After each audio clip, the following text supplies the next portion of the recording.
And I'd spend my nights laying on the nose of the boat, looking up at the stars every night that I had a chance. And I became very accustomed to the night sky when I was younger. And it was like being at home again and just getting lost in the stars in the Milky Way. You're pretty friendly up there, huh? It is. I mean, the stars, everything's so welcoming, and the people out there are unique. They're very one of a kind, very welcoming, accepting, great, down-to-earth people that are very honest and sincere. I can't think of a better place to be anywhere in this world, to tell you the truth. Wow. But anyway, skipping ahead is August 2005, and I'm out on the boat. I've been looking at the stars for a couple hours. Everything was deadly calm and silent. And I was looking off to the southeast part of the sky when all of a sudden there was a bright object off to my right. And initially I thought it was some very bright satellite or some bright Earth object of some sort. And I was actually rather perturbed over the whole thing. This light was taking away from the beauty of the night sky. So I looked over, and what I saw was a elongated diamond object in the sky. It was glowing white light. And my first thought was a jet landing light. I don't know why, but that was what my thought was. And I'm looking at it, and no, this isn't a jet landing light. There's no airports for hours and hours away. And all of a sudden it got brighter. And I thought, well, maybe this is a meteor. And I'm thinking, this is way too large. This is not moving. It's just sitting in the sky. And I'm looking at it. I stand up on the boat. What the heck is this? And this thing's, well, probably around 100 feet, 100 to 150 feet off of the ground, and around 40 to 60 yards away. And it's not making a sound. It's just getting brighter and brighter. And the hair is standing up on my arms. I got goosebumps. My heart's starting to just race. I don't know what the heck this is. I don't know what's going on. But I have this really strange feeling coming over me, like danger is very close by, and I shouldn't be just standing there looking at this.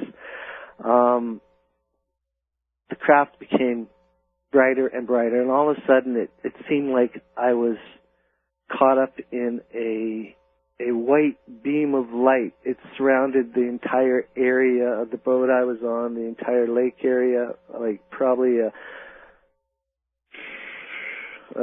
15 to 20 yard swath circle diameter. And I was ready to jump off the boat, jump in the water, run on shore, and just run into the trees and get the heck away from there. And my heart was in my throat. I was ready to panic, and I had total fear going through my body. I was at the point where I was about to leap off the boat, and all of a sudden, I wasn't. I found myself just standing there looking at this elongated diamond craft in the sky. The intensity of the light was still there, but it was starting to let off. The beam was no longer around me, and the craft slowly went back to its original light intensity. Everything was still deadly silent, and my heart not racing near as fast as it was, but still racing fast as I'm looking there at this craft, this object in the sky. And all of a sudden it started to move, much like the silver disc did. It was very gently, slowly moving for about 2 seconds after it had been sitting there for I don't know how long. And then after the 2 seconds, in an instant, in the fraction of a second, faster than it takes for a blink of an eye, it moved away from me upwards and towards the west, and it continued straight ahead of me. And this is the only reason I could see where it went, was because it went ahead of me. Had it gone off to the side, it would have been an instant blur and I wouldn't have seen a thing. But I followed it. In an instant, it went from as far as away it was from me to at least 25 miles in a tenth of a second.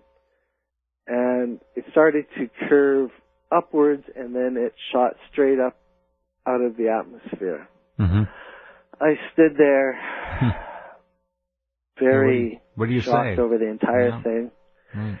My heartbeat slowly slowing down, the adrenaline still pumping through my body, and I knew something had happened. I didn't know what. I knew something. I had missed something because I was ready to jump off of the boat, and all of a sudden I wasn't. And it really freaked me out, to say the least. I went back into the cabin and I wrote it down. I always write down everything whenever I see something now. As soon as I get a chance to get a paper and pen, I write it down so I don't forget anything at all the details. So that's what I did. Calmed myself down and wrote down as best I could what I had seen, experienced. You know what?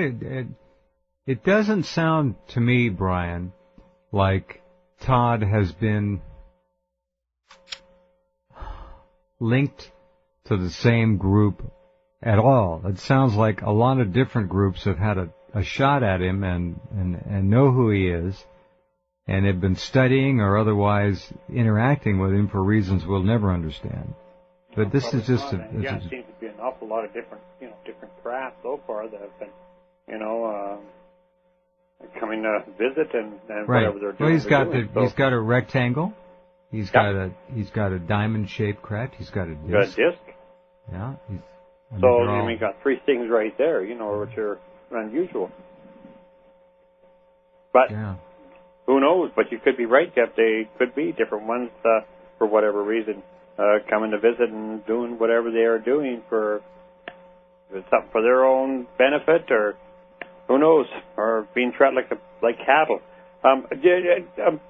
Todd, when all these things are going on and afterwards, when you can sit sort of back and reflect on it, I guess in the one case with your teeth all being loose and so felt really sick and ill. But other than that, do you get the feeling that these are here for a bad purpose, a good purpose? I don't know if you can answer that or not. But what's your feeling on that? Well, I at that point in time in my life, I wouldn't be able to answer that question. But today, okay, no, that's fine. Yeah, it's kind of fun when you throw it there, you see what happens, eh? But yeah, because you've had the bad experience. The rest, well, so far it doesn't seem really horrible. Like we hear some cases, but the one we were definitely sick and ill with the teeth and your hair loss and teeth loss, or not teeth loss, but everything going goofy there. It's that's definitely not a good thing that's happened to you anyway. I'll say that they're here not to protect us, but they're here because they have to be. They're responsible for us. That's all I can really say. Responsible? Well, they better become more active, or we're going to destroy the planet completely. No, we're doing a good job of that, yeah. Yeah, for sure.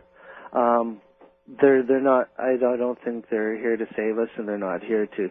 As we all have seen in the past from people sharing their experiences in military, we know that they've shut down nuclear facilities and disarmed many nuclear warheads in the past. So, it's obvious that they don't want a nuclear war to happen now.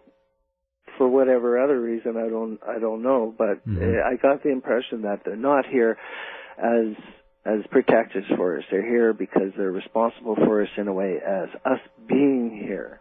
They have to make sure that we don't totally annihilate ourselves where we are no longer here. Interesting concept. When you think back, because I know a lot of the stuff that I have received over the years has definitely been negative, but it's kind of nice to see, what your thoughts are on it, and feel what your impression of these beings are and why they're here. And like Jeff said, boy, something better happen if it was going to happen, because the planet seems to be slipping away between our fingers real quick, and there's going to be a lot of people ill. Okay, hang on, gang. We'll be back in just a few minutes, and getting to know Todd's life pretty well. This is very interesting, and more ahead. So stay tuned, and Brian, Vike, and I will be right back with you.